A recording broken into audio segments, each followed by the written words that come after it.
আল্লাহ রাসূল সাল্লাল্লাহু আলাইহি ওয়াসাল্লামের চাচা আবু তালেব আল্লাহ রাসূলকে ভালোবাসতো না? শুধু ভালোবাসতো, কলিজার চাইতে বেশি ভালোবাসতো। কিন্তু নাজাত কপালে জোটে নাই, মুক্তি নিশ্চিত হয় নাই, কারণ আদর্শিক দ্বন্দ্ব। কি দ্বন্দ্ব? জন্মের আগে প্রিয় নবী বাবা হারালেন, 6 বছর বয়সে মা হারালেন, 8 বছর বয়সে দাদা হারালেন, এবার আছে শুধু একজন চাচা। এমন চাচা বাবার চেয়েও বেশি আদর করে বিশ্ব ইসলামকে লালন পালন করলেন। এই আবু তালেবের ভয়ে আবু জাহেল আমার প্রিয় নবীর গায়ে হাত লাগাতে পারে নাই। তার মানে ভালোবাসায় কোনো ভেজাল? ভেজাল আদর্শে। ভেজাল কিসে? শেষ নিঃশ্বাস ত্যাগ করার আগে আবু তালেব অসুস্থ, আবু জাহেল উতবা সাইবা একদিকে, আমার নবী আরেকদিকে।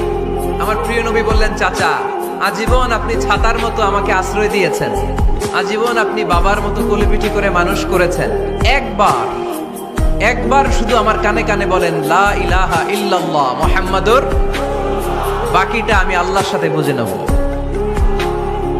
কিন্তু আবু জাহেলও পাশে আছে না নাই? আবু জাহেল কয় না, আবু তালেব খবরদার, আজীবন যে শিরকি ধর্মের উপরে ছিল ওইটার উপরেই থাক, বাপ দাদার ধর্মে চুন কালি মাখিস না।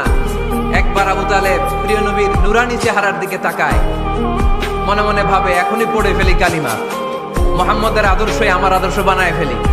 আবার যখন আবু জাহেল উতবা সাইবার দিকে তাকায়, মনে মনে ভাবে না, আগের ধর্ম ছাড়তে চাই না। এই দোটানা অবস্থা থেকে শেষ নিঃশ্বাস ত্যাগ করার আগে আবু তালেব এটা বলে মারা গিয়েছে, আলা মিল্লাতি আব্দুল মুত্তালিব, আমি আব্দুল মুত্তালিবের শিরকি ধর্মের উপর থেকে শেষ নিঃশ্বাস ত্যাগ করলাম। তার মানে আল্লাহর দেয়া বিধান অনুযায়ী সে জান্নাতি না জাহান্নামী? শুধু যে নবীরে ভালোবাসছিল কোনো কাজে আসছে? কথা বলেন। তাহলে শুধু ভালোবাসা আমারে বাঁচাতে পারবে না। নবীর ভালোবাসার পাশাপাশি আমার নবীর আদর্শ জীবনে থাকার দরকার আছে না নাই?